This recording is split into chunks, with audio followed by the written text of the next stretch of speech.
Gather around the table, everyone, for another session of Dungeons and Drakfus. And here, my buddy Drakfu is hanging out outside Shadowfang Keep, which is the next instance that we're going to be tackling today. And so before we go in, let me go ahead and go over some lore. But first, the lore has changed since the Cataclysm. Originally, this instance was a level 20-ish kind of dungeon that a lot of people knew. It dealt with Archmage Aurugal and him trying to summon the worgen. But now, because of the worgen curse and things like that, they actually decided to incorporate it into the new storylines between the Forsaken and the worgen, who are kind of sharing similar territories when they start. For people who have done the worgen questline, you see the Forsaken invade Gilneas, and this is basically a Gilnean resistance trying to fight back. So depending on which faction that you actually walk in to this dungeon with, you're either going to be dealing with the worgen, or you're going to be dealing with the Forsaken. So let's go ahead and deal with the lore surrounding Shadowfang Keep. So here we are.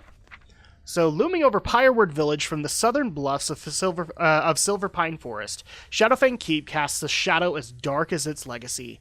Sinister forces occupy these ruins, formerly the dwelling of the mad Archmage Aurugal's worgen. The restless shade of Baron Silverlane lingers, while Lord Godfrey and his cabal of erstwhile Gilnean noblemen plot against their enemies, both living and undead. And this is actually something that goes into the Gilnean starting zone. You actually had to deal with Lord Godfrey and a couple of his other nobles. And then eventually in the Silverpine Forest questing that I actually skipped in the Tale of Drakfu, you actually resurrect them. And now they're Forsaken, and they, in their opinion, it's better dead than worgen, kind of thing. So let's go ahead and step on in, and we'll go ahead and grab our quests for Shadowfang Keep. All right. So if you were Alliance, then this would be a big worgen pack. But here, this is actually Forsaken, and we have a reference already. So Deathstalker Commander Belmont is a reference to Simon Belmont of the Castlevania series, one that I'm very happy that they did.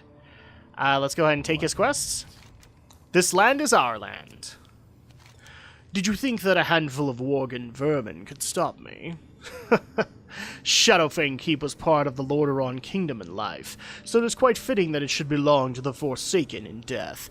Godfrey and his accomplices are minor obstacles at best, and of course we're all happy to take them out for their treachery against the Dark Lady. Because he does eventually betray her in the end, too. Ashbury has positioned himself near the front of the keep, leaving him wide open to attack.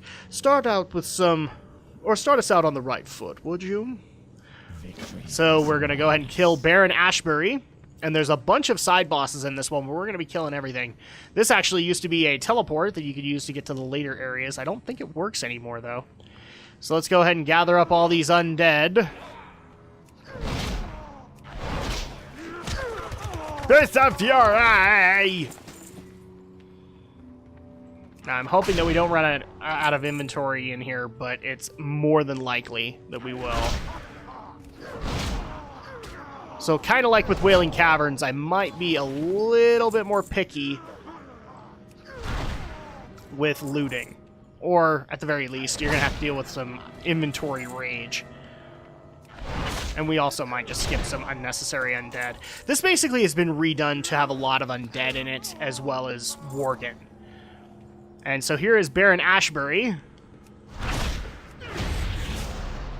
So we've taken care of him. And here's Deathstalker Belmont. You're more skilled in combat than I thought. What now? Ah, very well done. They've gotten a hold of powerful allies, but clearly nothing a monk champion of the Banshee Queen can take. Oh, I guess we'll have to wait. Very well then, let's continue to the courtyard door to get it open so we can continue our mission. Alright, let's talk to you. This lock should be easy enough to pick. There we go. So, they've gotten a hold of powerful allies, but clearly nothing a monk champion of the Banshee Queen can handle. Dang it! Belmont, stop walking away. So, give me that. And then the next quest, Plague, Plague Everywhere. The best part about this plague is that even when it... Dang it, Belmont! Discipline. It's gonna be a little subheading here. The best part about this plague is that even when it visually fades away, the remaining residue is still quite potent. However, we still have an enormous area to cover before we're done, with plenty of Godfrey's defenses in the way. It appears that the spirits that served Baron Silverlane and Commander Springvale in life now guard them in death, and Godfrey is using them to deter us. Show them all the iron will of the Forsaken. So we need to kill basically both of the sub-bosses within this area. Baron Silverlane and Commander Springvale. Which, if I remember correctly, you actually didn't want to skip. So this is another instance, actually, that got a revamp in the Cataclysm. Not only for its normal mode, but also a heroic version. And unfortunately, unlike Dead Mines, where I actually think there is some plausibility to do it again... actually, and we forgot to read Ashbury's thing, but, I actually probably won't do it. Oh, jeez, his arm was crawling. We probably won't redo Shadowfang Keep, because there isn't, like, a secret boss or anything like that in that one. It's pretty straightforward. Really quick, let's read the lore for Baron Ashbury, because we forgot to do that. Slain by worgen and raised into undeath by the Forsaken, the traitor Baron Ashbury toys with his foes, keeping them alive so he can inflict maximum pain and suffering. And yeah, he was actually kind of a bear to deal with in heroic. But we made it through. I still always enjoyed when I got heroic Shadowfang Keep.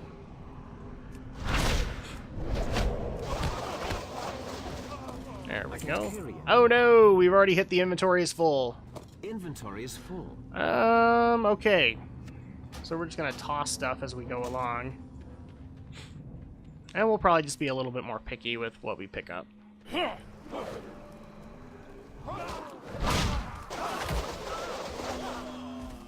I can't carry anymore. Yeah, we don't care. If it's green, maybe I care, but... That's saying a lot.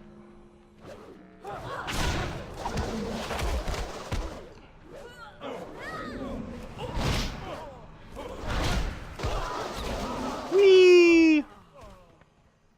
Now that I passed the 60 barrier, this isn't as bad. Inventory is full. Don't care. And here is Baron Silverlane.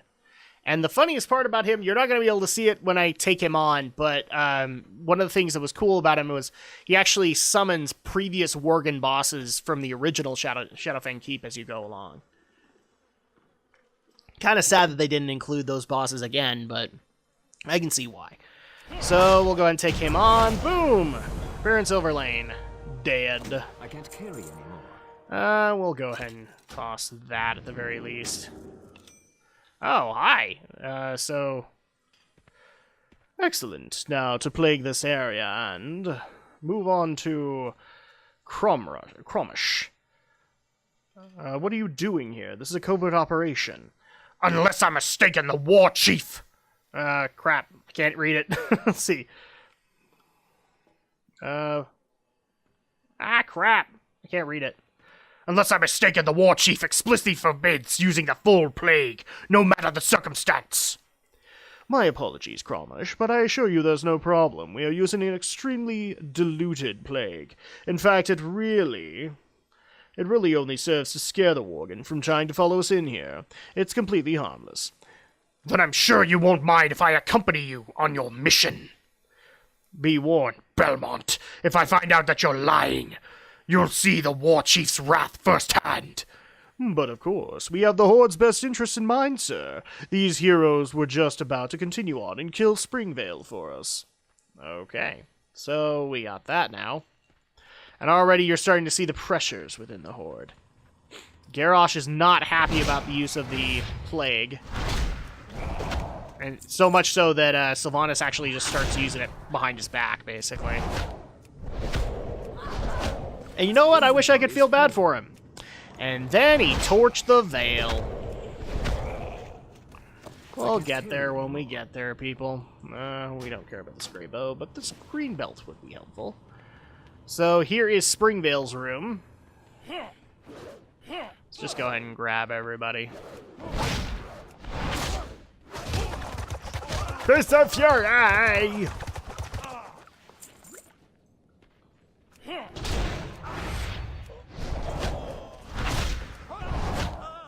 Inventory is Hi, full. Springvale. And Commander Springvale is dead. And let's see, what else can we kill here? We have Belmont saying things. I've sent my men forward on the rooftops to secure the area around Lord Walden. Of course, somebody's going to have to take care of the small army between here and there. So before we actually turn this in, well, we probably better turn it in. Speak quickly. Cromish has both a thick skull and a fool's brain, and we'll use that to our advantage. By the time anybody finds out about the plague's true potency, it'll be far too late.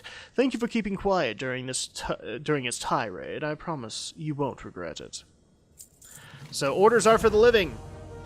Unsurprisingly, we aren't going to listen to Cromish about the plague. However, his brute strength will come in handy for muscling my men through the many foes ahead on the path to Godfrey, the most powerful being his right-hand man, Lord Walden. I'll meet you in Walden's chamber after you finish him off, and then at last we can completely take Shadowfang Keep for the Forsaken. Goodbye. Okay, so, really quick, we actually missed the lore on both of these. I suck at this, apparently. So, Baron Silverlane. Baron Silverlane was master of the keep before it fell to Arogal's worgen. Now his cursed spirit calls upon the very wolf beasts that slaughtered him to punish further trespassers into his home. And then finally, Commander Springvale. A loyal soldier, the ghost of Commander Springvale haunts the council room using unholy strikes to avenge his lord, Baron Silverlane. So, kind of attached to the ghosts of Shadowfang Keep. And now let's make our way further into the dastardly keep. And this is one of the things that I actually want to compliment WoW for, is because, you know, when you step out here, it just looks like a little castle. But when you step into it, it looks bigger. And eventually this actually got fixed with Mists of Pandaria, where the dungeons actually look as big as they are. But it's one of those things that actually I appreciated quite a bit back in the day. Mainly because it added a sense of allure to the area, that it was bigger than the world let on. And so I've always liked Shadowfang Keep for that, amongst other reasons. Okay. Inventory is full. I don't care that your inventory is full. Alright, we're going to be a little bit more selective about what we pick up. Inventory is full. Don't care. Take that.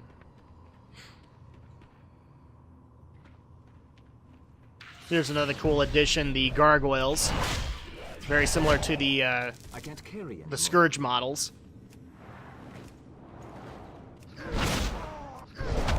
We're not going to worry about looting these guys. So deeper and deeper we go. I'm out of range. Inventory is full. And these are actually, these skeleton models are kind of my favorite, because they're some of the few that came from the Wrath of the Lich King. And all of the undead models that we got from that as well. Let's see, what can we get rid of? Just get rid of those for the greens. I need to get closer. I can't carry anymore. There we go. And now we have to deal with all of these guys.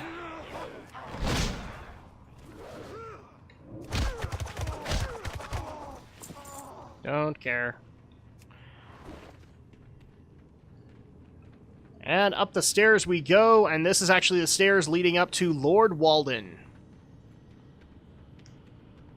One of the other Gilnean lords that betrayed Gen Greymane. And he's actually off in the distance. Let's look into his lore. Godfrey's right-hand man, the arrogant Lord Walden, vowed to pay any price, including death, to serve his compatriot. Now among the undead, Walden intends to keep his word, attacking adversaries with ice and venom.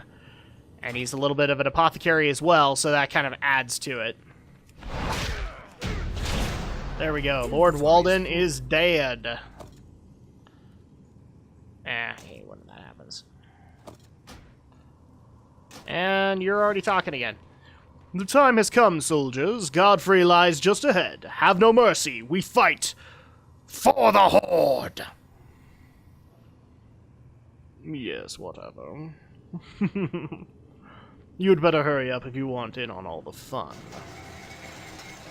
And we'll actually turn in this quest really quick.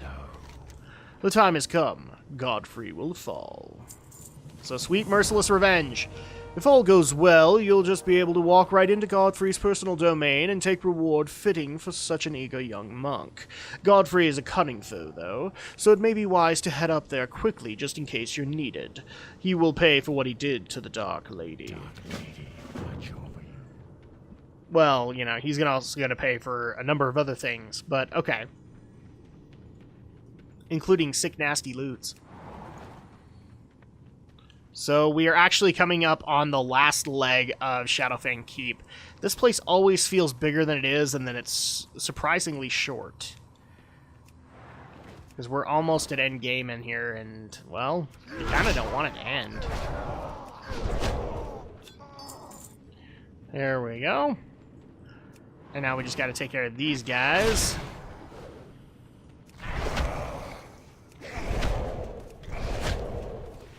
And here is Belmont. Inventory is full.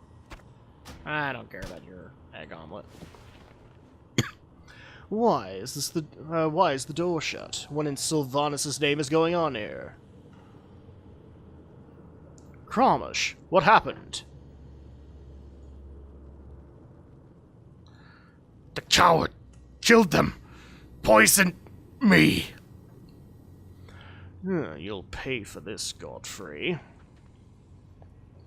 Alright, so we have to avenge Cramish now.